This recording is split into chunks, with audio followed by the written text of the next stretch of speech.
Good morning. Good morning. Happy Friday. It always becomes Friday so fast. So here we are on Friday for Expitality Time, which is a show that we do every Friday morning. And it's usually Randy Hendrickson and me, your host, Michelle Oliver. And we really just come together every Friday to catch up and talk a little bit about the lessons learned from the week when we're out in the field working in the experiential hospitality industry. Good morning, Randy.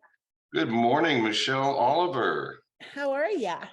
I am outstanding. And yes, Fridays always come here so fast. I feel like we were just here. I know, but it also feels like a long time ago somehow. Just This is true. It was the a full week. magic of time. Yeah. So listen, I was thinking about this last night, like what happened this week. And I thought I would just share what stands out for me, and then we could kind of carry it on from there. Yeah. But I've been thinking about language, and I know we often talk about very esoteric things. There's a lot of just concrete things that we can talk about, but it doesn't seem to matter how much money someone has, how many properties, how much experience, how much success. It seems like everything comes down to the core of communication. And so I thought maybe we could speak a little bit this morning to the idea of being able to communicate in the language of the recipient of the message. Yeah. And we are connected to all these incredible people that you've known for decades, these experts in the Experts Alliance. And most of those people have worked in the outdoor hospitality industry. Experiential is kind of the new trend and the new word, but we speak to our clients often about how important it is to align with people who specialize in certain areas. Right. And it just really hit me this week. I think it may have hit you as well. That, like we were talking about Kyle Losh, how he knows the language, the financial language, and he knows how to present everything in the outdoor hospitality industry for the client to the financial industry. Right. And he's so successful because he knows how to speak that language. It's about communicating your great, big, beautiful, big, audacious idea in a way that can get funded and et cetera, right? So that's kind of my extraneous intro for the day. No, 100%. You're right. I mean, I love the topic because every week you and I are talking with incredible people. It's clients or potential clients, or it's industry colleagues or what have you like that. And as you were just talking, I was kind of thinking to myself, some of like Kyle Losh, you mentioned, for example. So here's a guy who's amazing in the lending world, right? They're just great. His whole company is great, top to bottom. They're really great. One of the things that makes them really different is the language of financial and lending and whatnot can be very esoteric, hard to grasp, hard to understand. What Kyle does, to your point, is who am I explaining this to? And he almost has to translate his own information, right? We all do that. So we all have an expertise in something. But to your point, I have to say, okay, but the person who's hearing this, they may be tactile visual, they may be more theoretical. So how can I take what I'm trying to explain and translate my own knowledge so that the recipient understands what I'm saying in its full measure? It's an ongoing thing, right? I mean, it's not something you can ever take for granted. It's an ever evolving task. Am I being clear about what my message is supposed to be, or am I missing? Right? I mean, it's every day, every phone call, every Zoom meeting is all that way. Yeah, and I think, we work with a lot of well-educated, sophisticated, different levels of already successful people who are coming into this space. And none of us like to think that we have what we might call a fixed mindset.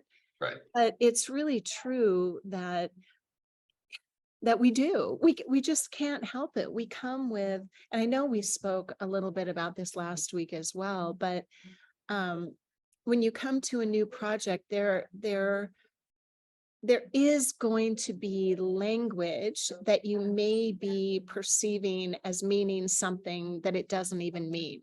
Right. So sometimes, like we experienced this week on several occasions, having to just reiterate the same message in different ways and then Mhm. approach it again and then frame it differently and keep going for the end result, which is communication, because it's really easy to just say, oh, well, we don't agree there, and then drop it, or, okay, well, that's the end of that, but I think it's important to continue to rework these things. Everybody has to, and approach it with a little bit different mindset, different perspective, different words, because of the connotations. You can just close down or get triggered or think it means something else. So yeah, it's really fascinating. Those are the challenges. And I think it's easy to say it's just about strategy, but you have to be able to communicate the strategy. Right. That's right. That's the irony right there. But some of the many things you and I share in common is the desire for communication, to be heard and to listen and to hear what the other person is saying, so that we're making very sure we're communicating effectively. And to your point, there's never that walk away, you say, well, they're just not getting it. You keep going. And sometimes I wax into analogy. If the words are not hitting, I'll try to use analogy for a visual representation. And others do that as well. The casualty of dialogue is the walk away, where you say, we're just not hitting here. There's everything stops, momentum stops, relationship stops, everything good stops when you just stop communicating. So I think the essence is actually to communicate, and if it doesn't hit, to over communicate, try different means to do it. But it's so important to what you and I do every day. Every day we're trying to communicate this idea or this concept or convey this thought to this developer, whatever it might be. And we have to be precise and agile and fluid in order to make sure we get the maximum lift out of what we're trying to do, which is very simply, are we understanding the same thing when we're talking about X, Y, and Z? Here's how we see it. But again, communicating is bilateral. You have to be a really good listener. You have to be able to be good at articulating, but also hearing, understanding, asking questions. Do I understand it? Not feel like, well, if I ask what they mean, I'm just going to sound stupid. Ask the question, right? Get clarity, listen, process, right? Yes, yes, listening. I mean, it really is. Words are just code for something, Yeah, right? yeah. And one word can mean something completely different to three different people. And what I Absolutely. was thinking when you were speaking too is that these are big projects, So we speak a lot about collaboration. And if Right. you think about that, you've got all these angles. You've got purchasing the land, you've got, all the stuff to get from there to breaking ground. And then you've got strategy and systems and operations and culture and marketing. And I mean, it's like, so if you approach it from a collaborative standpoint, there is a different, it's literally like being in all these different countries, Yeah, like you've yeah. got the country of marketing and that whole language. That's why sales and marketing traditionally has always been at odds. It cracks me up because it doesn't need to be. It's a needless thing, but we get so focused on my end result needs to be. And you can come into a project like this, like, look, I've done this and this and this successfully. Therefore, this is how this is going to be. Well, Hmm. maybe, probably there will be some variations on that theme, right? Count on it. So it's like we're going on a new journey through different countries. We have to learn different languages and be open to listening to what the person who speaks French is really trying to say, even though they sound like a snob, they're really just trying to serve us a great cappuccino, right? So um it's all, it's just so to me, this is I mean, it's all fun, but I really do love the challenge and the opportunity of communicating, because when you get through those barriers, you deepen the relationship and you deepen the trust. And that's where you enable the creativity to start to flow within spreadsheets and strategy. Okay. It all. Yeah, totally. And once you kind of when you're early on with a new client, for example, there's that bit of learning. So what are the words that that person uses that's important to them? What do I bring with me from my experience, right? So now we're in the early stages of communication, and it's almost like cracking the code, because once we get past that initial uh, threshold, and now we're speaking the same language and we're seeing it through the same lens and we're looking at it the same way, everything else flows so well from there. But the initial stages are literally, I'm going to translate what's in my head, you're going to hear it with your ears, you're going to translate your mouth, and it's going to come back to us. Then all of a sudden when you crack the code, it's like, here we go, let's do this. Yeah, then you have that fluidity and the Yeah, ability to create momentum, and just right. starts feeling better.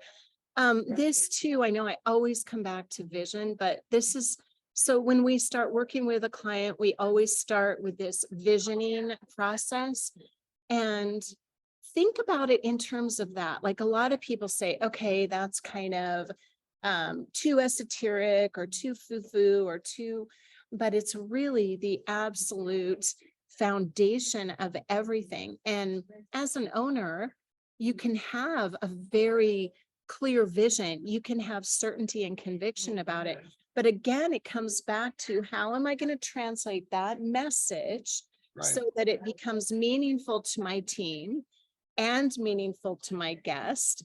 And that's what it's all about, communication from every stage of the game, beginning with vision, idea, execution, again and again and again. So it matters. Vision matters. Words Yeah, matter.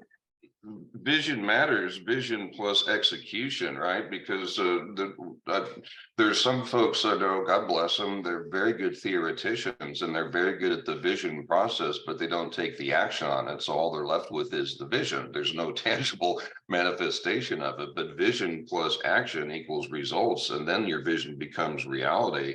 And that's that step, right? I mean, we can theorize and think about all this stuff, but you and I are really good about, okay, so we've discussed this, we've thought about this. What are the action steps taken to make the vision come to fruition? We're very good at that. Yeah. And again, just to bring it back to language and communication, because if you have the vision, and this is why that visioning process is so important, because you're getting it out of your head Yeah. onto paper, and then that becomes, you can reverse engineer it from there. But if you can't communicate and articulate from your head to paper, and then from your paper to your, the people you're collaborating with, whoever that is on your team, you will be stuck in, well, once I had a dream, right?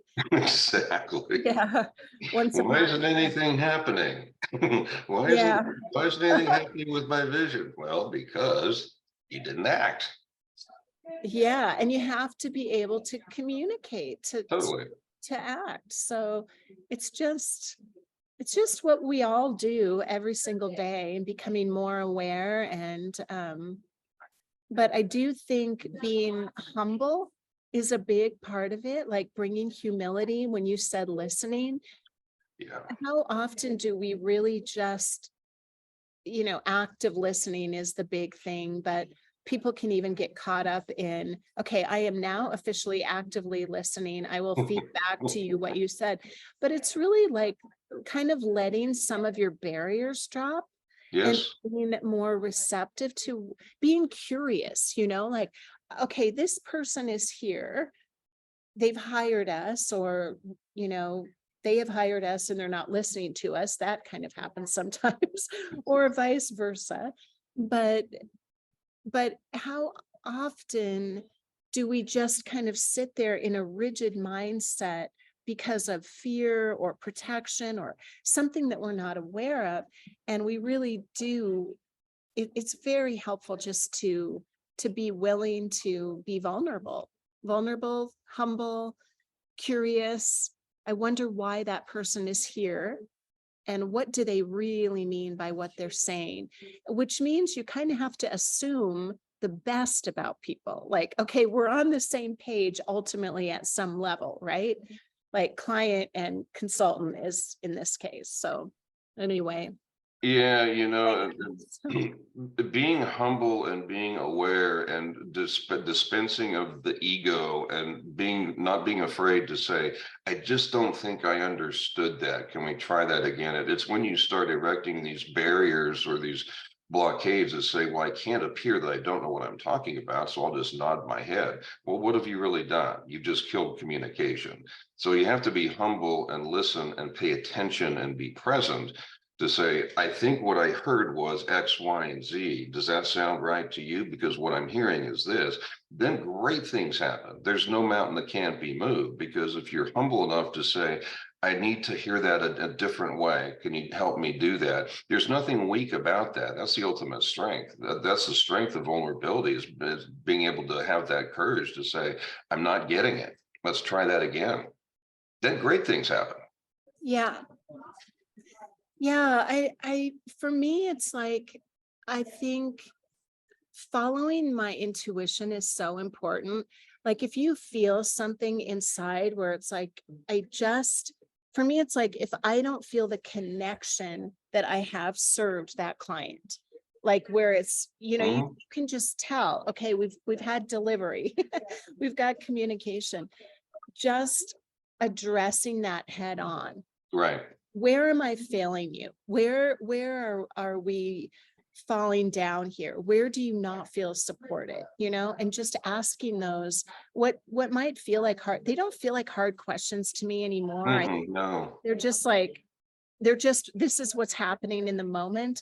But I know that for some people, those can be difficult questions. And to your point, like, what should I be saying or shouldn't I be saying? You should be saying whatever you need to say to get to the next level of communication so that Without you a doubt. create and build and serve and, do what you're here for. So anyway, Without a doubt. And, for me, just put a bow on my thoughts for the day. The kind of stuff that you and I do every week is this is a great synopsis of that sort of thing, because what do you and I do every time we have a call with a client or have some brain session or something like that? You and I tend to jump on the phone and recap. What did you hear? What did you take from it? So we actively apply what we just went through and make sure that we're tracking the same way and seeing through the same lens. And that's, it's not like that's an art form, but it takes an application of some diligence to really strive towards great communication and understanding. When you do those things, literally, there's no mountain you can't move. It's when you block that communication or stand on the ego or just assume something that you don't want to assume, that momentum just comes to a stop. It's just about being open and humble, truly. I mean, that's a really important thing. We actually do that. Yeah, And I think we're both just committed to the process, totally. because even when we're disagreeing on something or Mhm. things get really uncomfortable or whatever, like when you're building a business with someone, stuff just happens. And when you're building other people's businesses, like a lot of them, um, there's always stuff coming up. So Yeah. I think there is really a strength and I was going to say wisdom. I don't know if it's wisdom, but I think there's strength in being willing to just dive into the process that's Yeah. in front of you, whatever that is. And then be willing to kind of let go to the Mhm. best of your ability and then do it again. Because I mean, that's what building is all about. It just 100%. keeps going. So, well, that's kind of the recap for me for the week. And I hope that's a little bit helpful for all of you, just thinking about, where can I maybe be more aware? Where can I listen? What is important that I need to communicate? That matters too. Because when you don't feel like you're sharing, then weird stuff builds up and, it's just like, and we just need to be communicating with clients and colleagues at every level. Yeah. And go get a therapist or a coach too. That can help. But there's no doubt that could certainly help. Yeah, I mean, it's really as simple as making listening as much of a priority as talking is. Because we all explain something, talk about something, but make listening a priority too. Work on that craft because amazing things happen when you really hear and you're present, right? I mean, that's where the magic happens. I understand now. Okay, now we move forward. Make listening the magic. Yeah. Okay. Make listening the magic. That is everyone's task for the weekend. There you go. Have a beautiful weekend. Thanks for catching up here, Randy. Yeah. Everybody have a beautiful weekend. Bye. Bye all. Be good.